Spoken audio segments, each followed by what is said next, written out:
Muy buenos días. Hermanos, los saludo en el amor del Señor. Contento por reunirnos un día más como congregación, como la iglesia de nuestro Señor. Estamos felices, hay gozo en nuestro corazón y también hay gozo porque podemos tener su palabra y porque podemos ir a ella de manera confiada. Voy a estar orando por este tiempo que vamos a pasar estudiando la palabra de Dios, con el anhelo que el Señor sea edificando su iglesia, que sea obrando en nuestros corazones en esta mañana. Amén. Vamos a orar.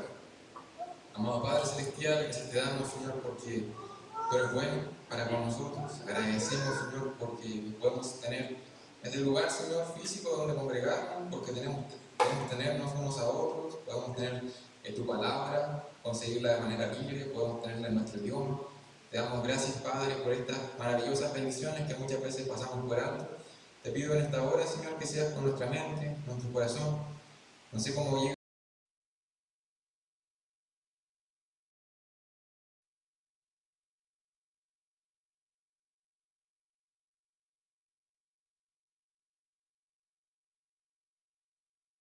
Quizá en mi capacidad para poder exponer tu palabra, sino simplemente en lo que tú ya has revelado en ella. Te pedimos, Señor, que seas trabajando en nuestra mente y en nuestro corazón, que tu Espíritu Santo sea iluminando nuestro entendimiento y que tu nombre sea glorificado, Señor, en esta mañana, a través de la exposición de tu palabra. Te pedimos esto en el nombre de tu Hijo amado, Jesucristo. Amén. En los primeros siglos del cristianismo hubo una amenaza y específicamente hubo un hombre que fue uno de los mayores peligros del cristianismo primitivo, de la iglesia primitiva. Este hombre tenía mucha influencia, este hombre tenía mucho dinero y este hombre también tenía bastante creatividad para promulgar ciertas ideas, ciertas enseñanzas que él tenía acerca de Dios. El nombre de este hombre fue Marción.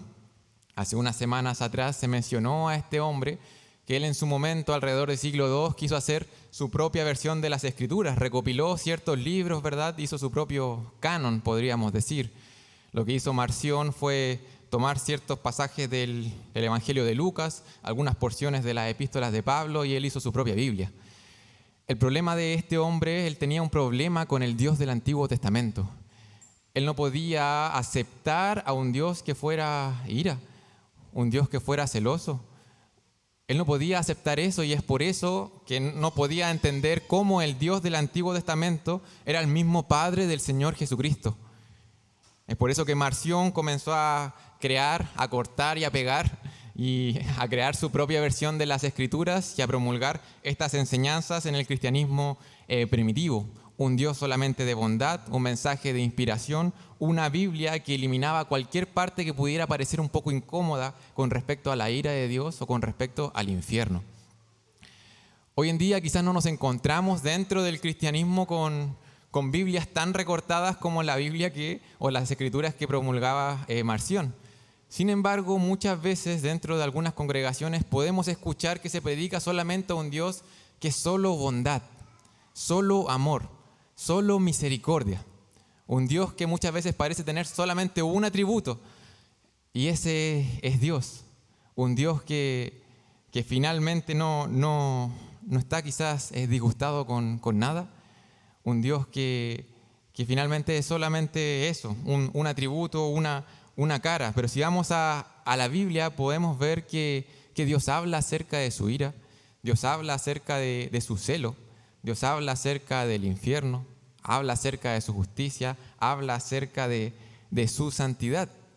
Y creo que más allá de congregaciones que puedan predicar solamente a un Dios que es de cierta forma, creo que incluso a nosotros, en lo privado, cuando vamos a nuestras Biblias de manera devocional por la mañana, muchas veces nos cuesta ir a ciertas porciones de las Escrituras y poder aplicar las verdades de la palabra cuando vemos a un Dios que está trayendo juicio, un Dios que está, ¿verdad?, ejecutando, derramando su ira sobre ciertas naciones o prometiendo que lo hará en el futuro. Muchas veces cuando vamos a las Escrituras nos cuesta quizás un poco aplicar eso. ¿Cómo aplico eso a mi vida? ¿Qué me quiere decir Dios al revelarse de esa manera en su palabra? ¿Qué tengo que cambiar en mi manera de pensar? ¿Qué debería cambiar en mi manera de sentir al encontrarme con este Dios? Esta mañana los quiero invitar a reflexionar acerca de eso, especialmente acerca de cómo el celo de Dios y la ira de Dios trae consuelo a nuestro corazón. Vamos a estar viendo un Dios que se va a revelar como un Dios que es celoso. Incluso el pasaje que vamos a ver hoy dice que es un Dios vengativo.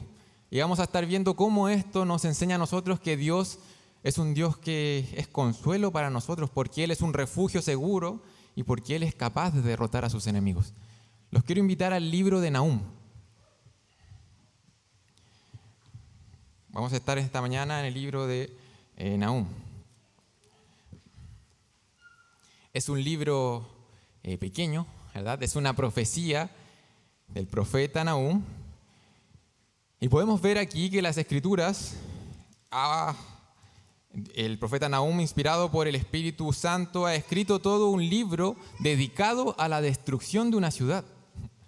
Si usted se dedica a estudiar el libro de Nahum, solamente 3 capítulos, va a darse cuenta que el tema del que habla de Nahum es el tema de la destrucción de la ciudad de Nínive. Punto. De eso habla el libro de Nahum, la destrucción de una sola ciudad. Y para que podamos entender un poquito por qué Nahum va a hablarnos acerca de la destrucción de Nínive, tenemos que traer a nuestra memoria que en ese tiempo Israel se encontraba dividido en 2 reinos. El reino del norte había caído contra el imperio asirio, y el reino del sur se encontraba constantemente oprimido por el imperio asirio. Nahum se encontraba en el reino del sur, y el reino del sur había sido oprimido por el imperio asirio por alrededor de 100 años. 100 años soportando la opresión de este imperio, que ya había hecho caer al reino del norte. Y fue aquí que Dios levanta a este profeta, a Nahum, luego de 100 años de opresión, y va a traer una profecía en contra de Nínive. De hecho, el versículo 1 parte así: profecía sobre Nínive. Esa palabra profecía, algunas traducciones al inglés lo traducen como carga. La carga contra Nínive, un mensaje pesado, un mensaje que no iba a ser fácil de digerir. Una profecía, un oráculo contra esta ciudad. Nínive en ese tiempo era la capital o la ciudad más importante del imperio asirio. Y es por eso que se profetiza en contra de la ciudad, de cierta manera simbolizando una profecía en contra de todo el imperio. El imperio asirio caería. Ahora nuevamente, el tema de Nahum es la destrucción de la ciudad de Nínive. Pero ¿cuál fue el propósito? ¿Por qué Dios levanta a este profeta para profetizar este oráculo de destrucción? Hay que poner atención que Nahum fue levantado para profetizar no hacia Asiria. Y normalmente con los profetas sucedió eso en el Antiguo Testamento. No sé si se han encontrado alguna vez que los profetas profetizaron la destrucción de diferentes ciudades, de diferentes imperios, pero normalmente no fueron ellos encomendados a ir, a Babilonia y a profetizar que Babilonia caería. O ir en este caso a Nínive y a profetizar que Nínive caería. Nahum fue encomendado a profetizar a Judá, al reino del sur, a este reino que estaba siendo oprimido. Y es a ellos a quienes Nahum les profetiza y les dice: su enemigo va a caer. Dios hará justicia. Esa es la profecía de Nahum. Este libro fue escrito para consolar al pueblo de Dios y para asegurar que Asiria prontamente sería castigado. Nahum fue escrito para eso. Cuando uno lee este libro, de repente es difícil de digerir porque tiene expresiones bastante fuertes con respecto al juicio de Dios. Pero no tenemos que perder en mente este asunto de que Nahum está hablando a los judíos y le está diciendo que esto va a traer consolación al pueblo. El derramamiento de la ira de Dios, la justicia de Dios, traerá consuelo al pueblo de Dios. Y es precisamente en eso quiero que en esta mañana estemos meditando. El título del sermón del día de hoy se llama Nahum, consuelo en la justicia de Dios. De hecho, el nombre Nahum significa consuelo de Dios. Nahum, consuelo en la justicia de Dios. Y vamos a estar en los primeros 7 pasajes del libro de Nahum. Voy a estar dando lectura a estos 7 versículos de la profecía sobre Nínive. Dice la palabra de Dios: profecía sobre Nínive, libro de la visión de Nahum de Elcos. Jehová es Dios celoso y vengador. Jehová es vengador y lleno de indignación. Se venga de sus adversarios y guarda enojo para sus enemigos. Jehová es tardo para la ira y grande en poder, y no tendrá por inocente al culpable. Jehová marcha en la tempestad, y el torbellino y las nubes son el polvo de sus pies. Él amenaza al mar y lo hace secar, y agosta todos los ríos. Basán fue destruido, y el Carmelo y la flor del Líbano fue destruida. Los montes tiemblan delante de él, y los collados se derriten. La tierra se conmueve a su presencia, y el mundo y todos los que en él habitan. ¿Quién permanecerá delante de su ira y quién quedará en pie en el ardor de su enojo? Su ira se derrama como fuego y por él se hienden las peñas. Jehová es bueno, fortaleza en el día de la angustia, y conocen a los que en él confían. Esta primera porción del libro de Nahum, de cierta manera, es un prólogo, es una especie de introducción, un mensaje inicial que nos va a montar la base de lo que Nahum va a hablar. No sé si se dieron cuenta que Nahum comienza diciendo que el oráculo es sobre Nínive. Sin embargo, en los siguientes versículos no menciona a Nínive. Simplemente menciona a un Dios, a su carácter y cómo ese carácter se relaciona con sus enemigos, con sus adversarios. En cierta forma, aquí Nahum nos está diciendo, esto se aplica al imperio asirio, pero también se aplicará al imperio de Babilonia, también se aplicará a los romanos, también se aplicará a cualquier imperio, adversario, opresor del pueblo de Dios. Nos presenta una imagen de un Dios cuyo carácter no cambia. Un Dios que es un refugio seguro y es capaz de derrotar a sus enemigos. Y es eso precisamente lo que comienza hablando en los tres primeros versículos. Bueno, el primer versículo sirve un poquito de contexto, profecía sobre Nahum, libro de la visión de Nahum de Elcos. No se sabe muy bien dónde está Elcos, hay varias ciudades que se han llamado Elcos a lo largo de la historia de la humanidad. Muchos postulan que Nahum vivió en Capernaum, que significa el lugar donde vivió Nahum. Fue ahí de donde Nahum profetizó. ¿Y qué es lo que comienza diciendo él? Bueno, comienza diciendo que Dios hará cargo de sus enemigos, porque Dios es vengador de sus enemigos, dice. Versículo 2 dice, Jehová es Dios celoso y vengador. Jehová es vengador y lleno de indignación, se venga de sus adversarios y guarda enojo para sus enemigos. Jehová está indignado, Jehová está enojado con sus enemigos porque Él es un Dios celoso, dice. Ahora, aquí ya nos produce quizás un problema el poder ir nosotros tranquilamente en nuestra mañana a estudiar el libro de Nahum en la media hora que tenemos diariamente para poder estudiar la palabra y nos encontramos con un Dios celoso. ¿Qué se nos viene a la mente cuando pensamos en los celos? O cuando alguien es celoso, normalmente se nos viene en aquel celo pecaminoso que nosotros normalmente sentimos, con el que normalmente nosotros batallamos, un celo con connotaciones negativas, una envidia humana, ¿verdad? Esa envidia humana que podemos encontrar muchas veces en nuestros corazones, esa envidia humana que podemos encontrar en los corazones de las personas en las Escrituras, la envidia que sintió Raquel de su hermana cuando le dio un hijo a Jacob, la envidia que sintieron los hermanos de José, la envidia que sentía Saúl de David, esta envidia humana, este celo del bien ajeno, ¿verdad? Esta envidia es pecado. Ese celo es pecado. Está mal. Esa envidia nos llevará a la destrucción, nos llevará a la miseria. Ahora nos preguntamos, ¿Dios es celoso? ¿Es Dios envidioso de alguna manera? Claro que no. Claro que no. ¿Cómo podría Dios estar celoso? No hay nada que alguien pudiera tener que Dios envidie. Él es el dueño del universo. Entonces, de esa forma, Dios no es celoso. No es celoso de manera pecaminosa o con esta connotación negativa, sino que normalmente cuando se habla de un Dios celoso, se habla de este celo santo. Un celo santo que tiene Dios. Para entender un poquito mejor la palabra de Dios cuando se nos dice que Dios es celoso, los quiero invitar a Éxodo capítulo 20, que es el primer lugar en las Escrituras en donde se nos revela esta parte del carácter de Dios. Jehová, un Dios celoso. Éxodo capítulo 20, de los versículos 1 al 6. Esta es la primera vez en donde se declara que Dios es un Dios celoso, en el Sinaí. Está Dios, ¿verdad?, con su pueblo haciendo un pacto. Y versículo 1 al 6 dice, y habló Dios todas estas palabras diciendo, yo soy Jehová tu Dios, que te saqué de la tierra de Egipto, de casa de servidumbre. No tendrás dioses ajenos delante de mí. No te harás imagen ni ninguna semejanza de lo que está arriba en el cielo, ni abajo en la tierra, ni en las aguas debajo de la tierra.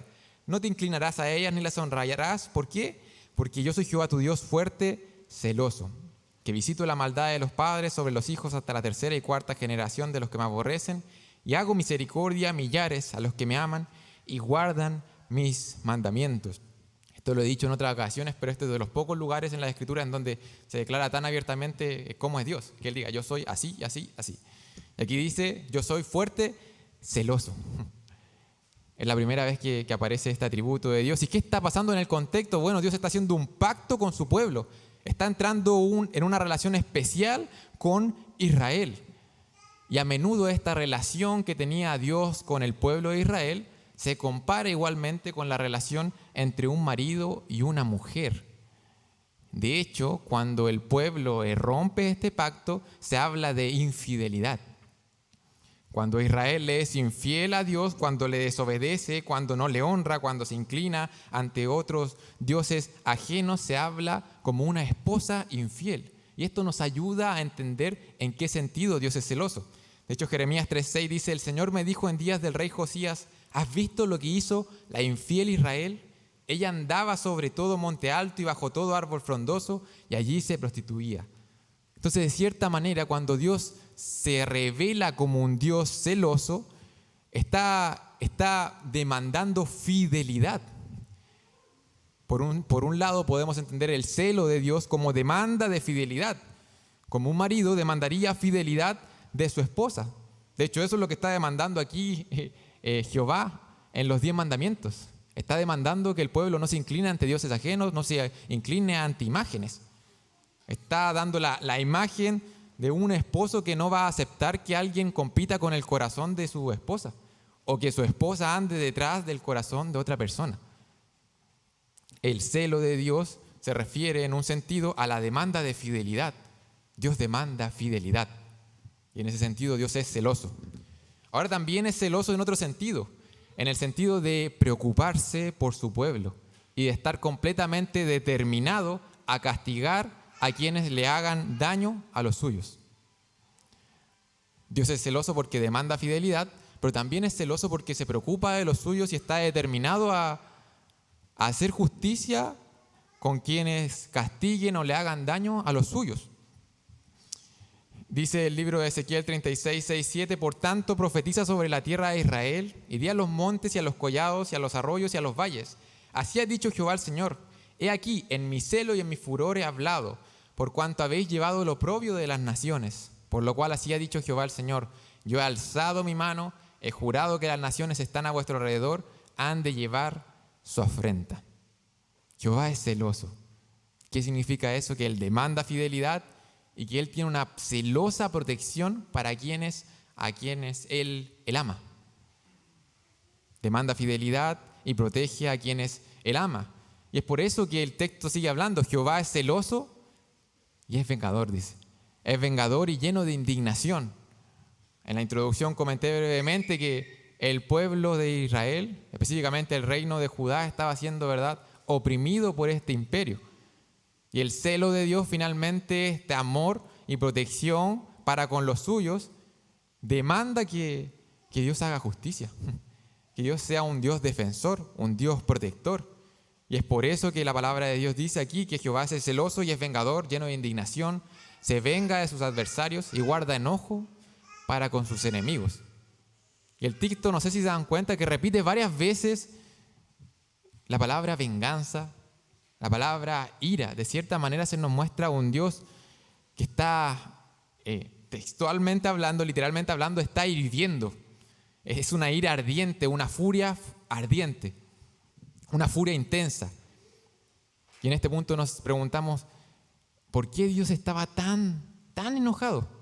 Ok, Asiria estaba oprimiendo, pero ¿por qué estaba tan enojado para ya anunciar que la ciudad específicamente iba a ser destruida?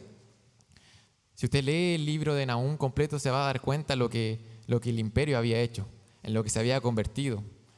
Llama a la ciudad de Nínive una ciudad sanguinaria. Esta ciudad despertó la ira de Dios. El imperio se había llevado cautiva a las 10 tribus y no había dejado de hostigar al reino del sur. Y con esto podemos aprender que los enemigos del pueblo de Dios son también los enemigos de Dios. ¿Por qué? Porque Dios es un Dios celoso y protege a los suyos. Los enemigos del pueblo de Dios son los enemigos de Dios, por lo que el imperio asirio era un enemigo de Dios. Y Dios promete que se vengará.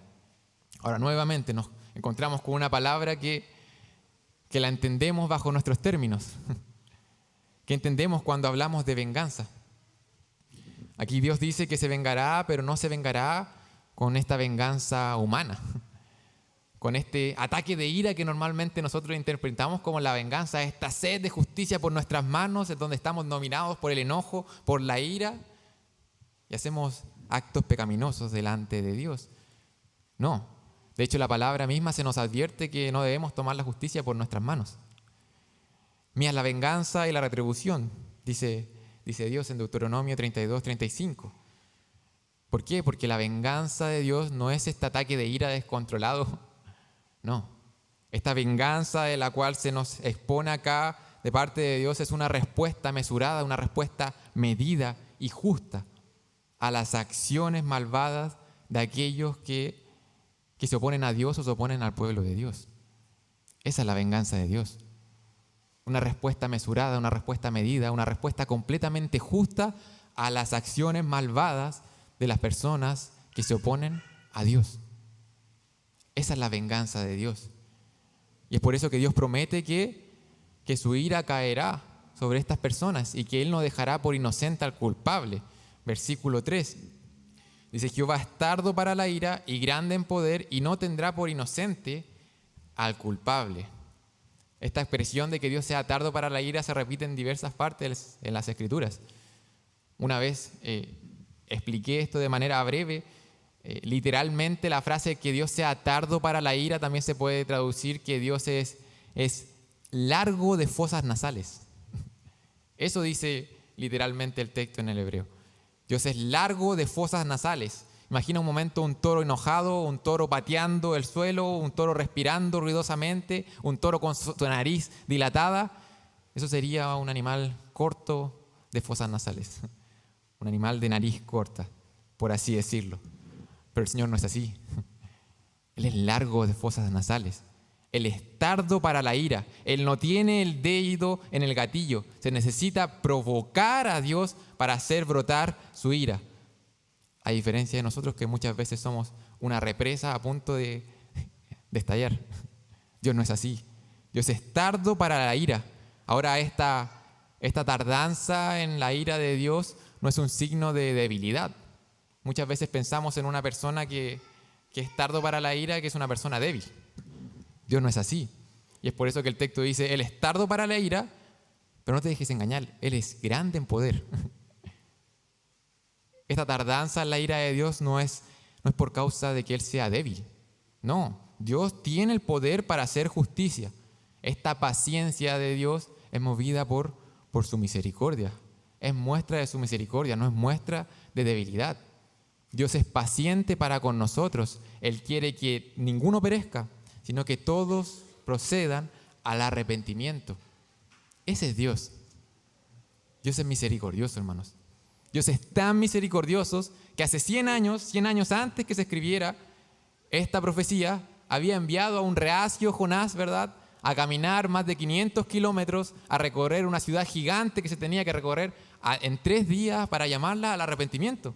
Esta es la misma Nínive que recibió la predicación de Jonás, la misma Nínive cuya maldad había subido hasta Jehová y que Jehová estaba decidido hace 100 años atrás a destruir de la faz de la tierra, a hacer desaparecer esta ciudad. Pero Dios tuvo misericordia y envió a este hombre a predicarles. Y ocurrió algo impresionante, algo que no sé si se ha dado nuevamente en la historia de la humanidad. Una ciudad completa se arrepintió, desde el rey hasta los campesinos, todos se arrepintieron de sus pecados. Dios es misericordioso. Dios es un Dios misericordioso. Él no tiene prisa para derramar su ira, pero eso no significa que tendrá por inocente el culpable. Pasaron los años y Nínive se convirtió en una ciudad sangrienta, en una ciudad opresora, en una ciudad que se olvidó del mensaje predicado por Jonás. Dios quiere que el impío se vuelva de su camino y que viva. Y la ciudad de Nínive tenía testimonio de eso.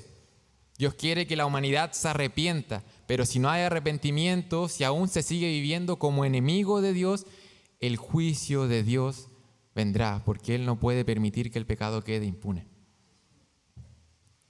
Dios es misericordioso, Dios es bueno, Dios es tardo para la ira, pero Él se hará cargo de sus enemigos. Dios se hará cargo de sus enemigos. Y esta verdad que encontramos en el versículo 2, versículo 3, acerca del carácter de Dios y la manera en que Él se relaciona con sus adversarios, con sus enemigos, puede causar dos cosas en nuestros corazones en esta mañana.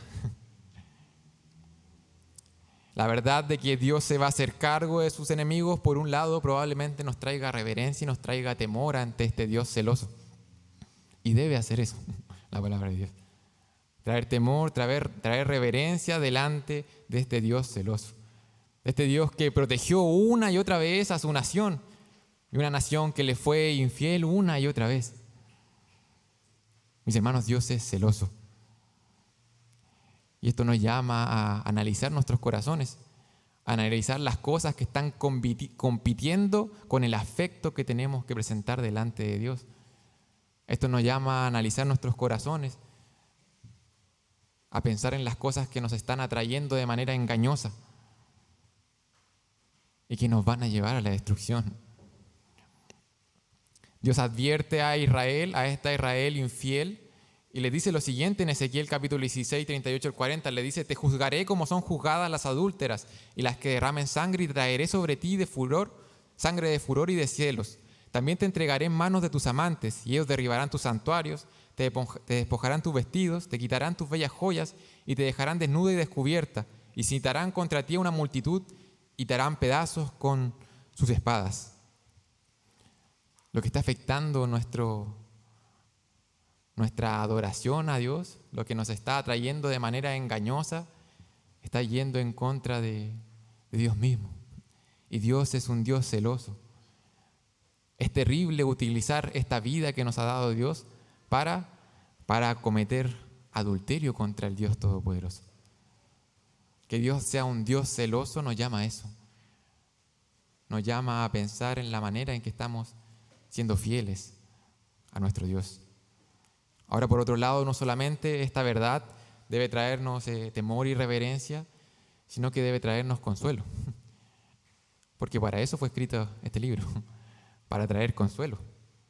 Para traer consuelo. Podemos consolarnos sabiendo que tenemos un defensor, sabiendo que tenemos un Dios que se preocupa por los suyos y que Él tiene el poder suficiente y nos defenderá. Que los enemigos de los que son de Dios son enemigos de Dios.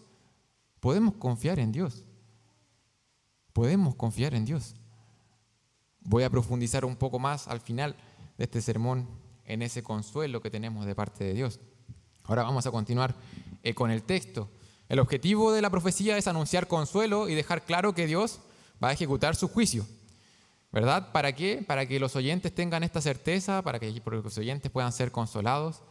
Ahora, Nahum lo que hace en estos primeros versículos, y como les mencioné, no menciona específicamente cómo va a hacerlo, sino que me habla acerca del carácter de Dios y cómo eso nos da la certeza de que Él va a hacer lo que está diciendo acá. Él va a hacer, Él no es solamente palabras aquí en una hoja de papel, no. Él es así y su carácter es así. Y es por eso que en los siguientes versículos Nahum va a hablar acerca de la grandeza y del poder de Dios.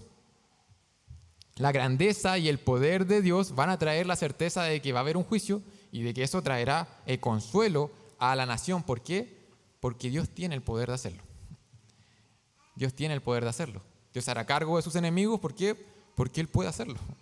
Él tiene el poder de hacerlo. Y de hecho, para demostrar eso, de cierta manera inicia una porción un poco, algunos dicen poética, algunos han identificado esto incluso como un salmo, en donde se habla acerca del poder, la grandeza de Dios y cómo toda la creación se conmueve ante este Dios que nos presentó en esos primeros pasajes. Y mira lo que dice acerca de Dios, versículo 3, la segunda mitad. Dice: no tendrá por inocente el culpable, Jehová marcha en la tempestad y el torbellino. Ese es Dios. Los huracanes, los torbellinos, las tempestades parecen fenómenos naturales completamente poderosos e indomables. Ahora mismo los incendios en el sur de Chile, ¿cuánto nos ha costado, verdad, poder controlarlo? Algo completamente fuera de control. Dios dice que ante esas tempestades, Dios camina entre ellas. Su camino está entre ellas. Por más que las tempestades y los torbellinos parezcan airadas, bueno, eso no se compara con el poder y la grandeza de Dios. Jehová marcha en la tempestad y el torbellino. Y aún más, las nubes son el polvo de sus pies. Estas nubes que parecen gigantes a nuestros ojos, aún dice, eso son una cosa poca, una cosa pequeña delante del poder y de la grandeza de Dios. Versículo 4. Él, Jehová, amenaza al mar y lo hace secar y angosta todos los ríos. Lo indomable, la ferocidad del mar se somete, está en las manos de Dios, y en más de una ocasión en la historia lo ha demostrado. Basán fue destruido y el Carmelo y la flor del Líbano fue destruida. Jehová puede hacer que las ciudades más prósperas, más abundantes, más productivas se marchiten. Basán era una región famosa por sus pastos. La región del Líbano era famosa por su belleza floral, por sus bosques. El Carmelo era famoso por sus viñas, por sus trigales. Eran ciudades, regiones muy productivas. Y aquí el texto dice que Dios las destruye. Que por más florecientes, por más hermosas, por más poderosas que se vieran estas naciones o estas regiones, no eran nada delante de Dios. Dios puede hacer que incluso lo más floreciente de este mundo sea como nada delante de Él. Ese es Dios. Ese es Dios. No te dejes engañar por la aparente prosperidad de una persona, por la aparente seguridad, poder, autoridad. Si estamos en una condición de enemistad contra Dios, todas esas cosas son nada delante del Dios airado. Nada de eso cuenta. Nada de eso cuenta delante de Dios. Los montes tiemblan delante de Él y los collados se derriten, dice el versículo 5. Las montañas parecen ser una de las cosas más estables que podemos encontrar en el mundo. Y así como en Éxodo 20 sucedió, recién estábamos allá, cuando el monte Sinaí temblaba con la presencia de Dios, así mismo sucede con las montañas, dice, con los collados. No hay nada que se sostenga en pie delante de Dios, ni siquiera un imperio gigantesco como el imperio asirio. No era demasiado para que Dios lo derrocara. Esa es la certeza que quiere entregar aquí Jehová. Los montes tiemblan delante de Él y los collados se derriten. Y de hecho no solamente los montes y los collados, sino que toda la tierra y sus habitantes se conmueven delante de Dios. No hay nadie que pueda quedar indiferente ante la presencia de Jehová. Versículo 5, segunda mitad, dice: la tierra se conmueve a su presencia y el mundo y todos los que en él habitan. Cuando la creación se encuentra con su Creador, se estremece. Cuando la creación se encuentra con su Creador, se estremece. Hoy no vemos al mundo estremecerse. Hoy no vemos a las personas que no conocen a Dios estremecerse o vivir en temblor o en reverencia o en temor a Dios. Pero mis hermanos, cuando finalmente toda la creación se encuentre cara a cara con el Creador del universo, hasta los montes y las rocas van a gritar. Hasta los montes y las rocas querrán esconderse ante la presencia de aquel que está sentado en el trono y ante la ira del Cordero. Cuando llegue el día de la ira, nadie se podrá sostener delante del Creador. Nadie puede resistir su ira. Versículo 6. ¿Quién permanecerá delante de su ira? ¿Y quién quedará en pie en el ardor de su enojo? Su ira se derrama como fuego y por él se hienden las peñas. Las preguntas que aparecen en un inicio son preguntas retóricas que esperan una respuesta negativa. Nadie. Nadie puede permanecer delante de su ira. Nadie puede quedar en pie en el ardor de su enojo. Nadie puede soportar la ira ardiente de Yahvé. Los asirios debieron haber aprendido esta lección. No solamente hace 100 años atrás, sino que una y otra vez en En Segunda de Reyes 18 se narra la derrota del imperio asirio. Cuando intentaron rodear, destruir Jerusalén en una noche, Dios los destruyó. El imperio debió haber conocido y temblado y reverenciado a este Dios que tiene el poder suficiente para hacer su voluntad, tiene el poder suficiente para hacerse cargo de sus enemigos. Y mis hermanos, hoy en día tenemos que creer en esto. Tenemos que creer en este Dios grande, en este Dios poderoso, en este Dios que tiene el poder para hacer su voluntad, para llevar a cabo sus propósitos y los está llevando a cabo hoy. Hoy Dios está llevando a cabo sus propósitos.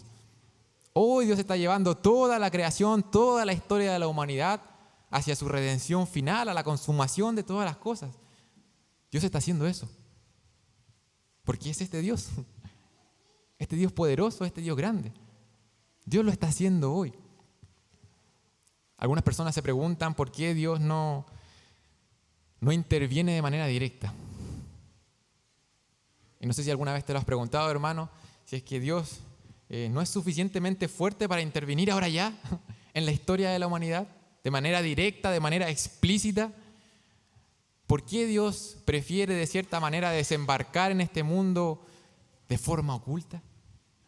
Iniciando una especie de sociedad secreta llamada la iglesia, que tiene que ser luz en medio de las tinieblas. ¿Por qué no Dios desembarca por la fuerza? ¿Por qué no lo hace? ¿Por qué no invade este mundo ahora ya? Nosotros los creyentes confiamos plenamente que Dios va a invadir este mundo. Los creyentes confiamos en eso. Dios desembarcará por la fuerza, aunque no sabemos cuándo, pero tenemos la certeza que ocurrirá. Y también tenemos ciertas pistas de por qué aún no lo ha hecho. Quiere darnos la oportunidad de unirnos a su bando libremente. Dios dice: no quiero la muerte del que muere, dice Jehová el Señor. Convertíos pues y viviréis. En la Guerra del Pacífico, cuando Perú y Bolivia, ¿verdad?, hicieron esta alianza y entraron en guerra con Chile, la historia cuenta que Argentina no se unió a ninguno de los dos bandos. Eso es lo que cuenta la historia. Argentina se mantuvo al borde de este conflicto entre Perú, Bolivia y Chile. Creo que en esa época los chilenos no hubiesen respetado mucho a un argentino que hubiese esperado que Chile se hiciera con Antofagasta, con Iquique, con Arica, y que llegara hasta Tacna para recién decir: yo estoy de su lado. Cuando Chile ya había llegado hasta Tacna, que los argentinos dijeran: estamos del lado de Chile, creo que era demasiado tarde. Ya era muy tarde. Dios va a invadir este mundo. Pero muchas veces las personas que piden que Dios interfiera de manera directa, de manera explícita, no saben muy bien lo que están pidiendo. Un autor dice al respecto, dice: cuando eso suceda, cuando Dios invada este mundo, será el fin del mundo. Cuando el autor sube al escenario, la obra habrá terminado. Dios va a invadirnos, es verdad, pero ¿de qué servirá decir entonces que está de su lado? Será demasiado tarde para elegir un bando. No será ese el momento de elegir. Será el momento de descubrir qué bando ya habíamos elegido realmente. Hoy tenemos la posibilidad de elegir el bando adecuado, pero su espera no durará para siempre. Si estamos aquí hoy es por la misericordia de Dios, porque Dios es misericordioso, es clemente, es lento para la ira y grande en misericordia. Sin embargo, te invito a reflexionar en esta mañana en qué bando estás, porque un día la ira de Dios caerá sobre sus enemigos. Y la palabra de Dios dice que es una cosa horrenda caer en manos del Dios vivo. Un día Dios se hará cargo de sus enemigos, pero hoy sus hijos pueden disfrutar de su consuelo y de su cuidado. Hoy sus hijos pueden disfrutar de su consuelo y de su cuidado. ¿Por qué? Porque Dios cuida de los suyos. Mira lo que dice el versículo 7. En medio de este Dios que tiene la capacidad de hacerse cargo de sus enemigos, dice esta profecía: Jehová es bueno. No es una contradicción, Jehová es bueno. Fortaleza en el día de la angustia y conocen a los que en Él confían. ¿Qué tiene que ver esto con la ira y la indignación de Dios hacia sus enemigos? ¿Cómo está diciendo la palabra de Dios que aún así Jehová sigue siendo bueno? Mira cómo continúa el versículo 8, dice Jehová es bueno, y después el versículo 8 dice, más con inundación impetuosa consumirá a sus adversarios y tinieblas perseguirán a sus enemigos. Jehová es bueno. Y fortaleza en el día de la angustia y conocen a los que en Él confían. Las palabras de Dios sí han sido severas, sin embargo están llenas de amor, están llenas de tierno afecto. Porque como hablábamos, Dios es celoso y se indigna por quien nos ama. Él desea nuestro bienestar porque Él es bueno. Jehová es bueno. Y mis hermanos, Jehová es demasiado bueno para no castigar el pecado. Piensa en un momento en una persona buena, en una persona que tú conoces que quizás no necesariamente es cristiano, pero tú dices, esta persona es buena. Como que esta persona siempre elige las decisiones correctas o lo bueno. Con esta persona yo no puedo ir con un chanchullo o algo medio extraño porque me va a parar de una. Esta persona es buena. Piensa un momento en esa persona buena. Estoy seguro que si en algún día te llevaran a un juicio y tuvieras que elegir a una persona a tu alrededor que te juzgara, elegirías a ese tipo de persona. A una persona buena. Una persona que pueda distinguir claramente entre el bien y el mal. Una persona que no tomara malas decisiones o lo malo continuamente, sino que elegirías a una persona relativamente buena. Porque los jueces malos a nadie le agrada. ¿A quién le gustaría que lo juzgaras de manera injusta? Dios es bueno y es perfectamente bueno. Y como Jehová es bueno y es perfectamente bueno, no puede no castigar el pecado. Porque dejaría de ser bueno, dejaría de ser justo, dejaría de ser santo, dejaría de ser Dios. Jehová es bueno, es demasiado bueno para no castigar el pecado. Jehová es bueno y es fortaleza en el día de la angustia, dice su palabra. Él mismo es un escondite seguro, más seguro que cualquier montaña, más seguro que una ciudad próspera, más seguro que un imperio gigante. Él es un refugio en el día de la angustia, un refugio seguro más grande que cualquier imperio, más grande que cualquier persona a la cual podamos enfrentar. Él es fortaleza en el día de la angustia y conoce a los que en Él confían. Dios conoce a los que se refugian en Él. Dios conoce a los que confían en Él. De cierta manera, Dios toma nota de quienes confían en Él. Él lo sabe. Él los conoce. Y esta verdad de la bondad de Dios, de la fortaleza que hay en Él, de que Él conozca a los que en Él confía, tenía que llevar a Judá a confiar en Él, a consolarse en que Dios se haría cargo de sus enemigos. Por más que Dios permitiera ciertas circunstancias como consecuencias del pecado de la nación, Dios seguía siendo bueno y quería el bienestar de su pueblo. Y en eso tenía que consolarse la nación y en eso debía seguir confiando y eso debía llevar a la nación a seguir obedeciendo, a seguir siendo fiel a este Dios. ¿Por qué? Porque Él es bueno, es fortaleza y conoce a los que en Él confían. Mis hermanos, los creyentes hoy son conocidos por Dios. Israel, a pesar de haber visto lo que Dios hizo con el imperio, a pesar de haber disfrutado del consuelo de Dios, continuó siendo el infiel. Y Dios trajo juicio sobre la nación. Y la palabra de Dios nos dice que en el futuro volverá a tratar con ellos para traerlos al arrepentimiento. Ahora, mis hermanos, nosotros no somos Israel. Nosotros no somos Israel. Sin embargo, la palabra nos asegura que podemos conocer a Dios y ser conocidos por Él. La palabra de Dios hoy nos asegura que podemos conocer a Dios y ser conocidos por Él. Jesús dijo, mis ovejas oyen mi voz y yo las conozco y me siguen y yo les doy vida eterna y no perecerán jamás, ni nadie las arrebatará de mi mano. Por medio de Jesús podemos conocer a Dios. Y lo más hermoso de todo es que podemos ser conocidos por Él.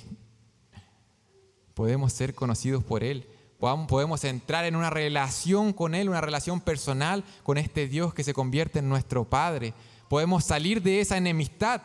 Éramos enemigos de Dios, pero podemos ser reconciliados con Dios por medio de la muerte de Jesús que compró nuestra paz. Podemos convertirnos en hijos de Dios. Y para los hijos de Dios, para los suyos, el celo de Dios es un gran consuelo y una gran esperanza. Para los suyos, el celo de Dios es un gran consuelo y una gran esperanza, porque confiamos en que Dios es bueno y es infinitamente celoso por honor a su nombre. Por lo que cualquier cosa, cualquier persona que amenace a la esposa fiel se opone al poder de Dios. Dios cuida de los suyos. Dios cuida de los suyos. Los creyentes son parte del redil del buen pastor. Nadie los puede arrebatar de su mano. Dios cuida de los suyos, hermanos.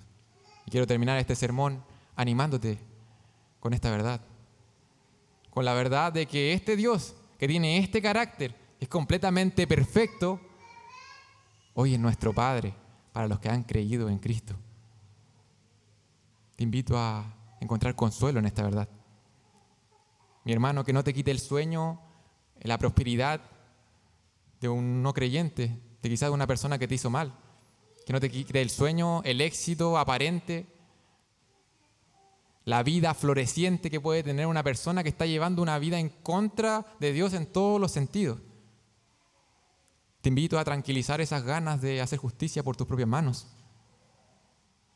Te invito a confiar en Dios.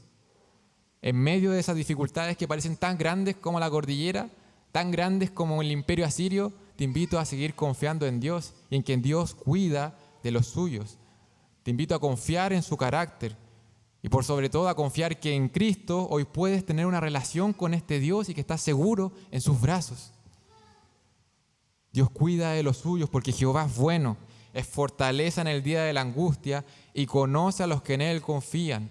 Un día Él se hará cargo de todos sus opresores, del hombre malo, del enemigo, de sus adversarios. Él se hará cargo de ellos. Te invito a encontrar consuelo en estas verdades, a descansar en Él y a seguir glorificándole a Él por medio de tu oración diaria. Oremos a nuestro Dios. Amado Padre Celestial, gracias te damos, Señor, porque tú eres un Dios celoso.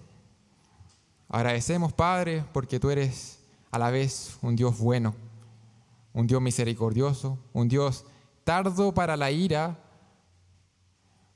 Te damos gracias, Señor, porque eso no expresa debilidad, sino que sigue expresando tu perfecto carácter, tu amor, tu misericordia, tu paciencia, sin violentar tu santidad y tu justicia y tu poder, Padre. Gracias te damos, Señor, porque hoy podemos conocerte a ti por medio de nuestro Salvador. Agradecemos porque éramos enemigos tuyos, porque esa ira tenía que caer sobre nosotros. Y hoy podemos estar escondidos en Cristo. Hoy podemos estar seguros en sus brazos. Padre amado, te ruego por nuestras mentes, nuestros corazones, para que nos ayude, Señor, a confiar en ti, a crecer en confianza en tu poder, en tu grandeza, en tu justicia, en tu fidelidad, en tu bondad, Padre amado. Y por sobre todo te pido que nos ayudes a vivir vidas de acuerdo a eso, vidas que reflejen que confiamos en un Dios todopoderoso, confiamos en un Dios que no ha perdido el control. A pesar de las circunstancias que podamos vivir, Padre amado, tú estás procurando nuestro bien por medio de todas las cosas que permites en este mundo caído. Ayúdanos, Padre, a seguir confiando a ti en medio del sufrimiento, en medio de la angustia, Señor, confiando en que tú cuidas de los tuyos y que por más grande que sea el dolor que podamos sentir de este lado de la eternidad, Padre, esto no es todo. Esto no es todo. Lo que vivimos acá es una pequeña parte, Padre, de todo lo que vamos a disfrutar durante la eternidad, adorándote a ti, gozándonos, Señor, en poder estar contigo. Padre amado, ayúdanos, Señor, a poder tener una percepción cada vez más grande de quién eres tú.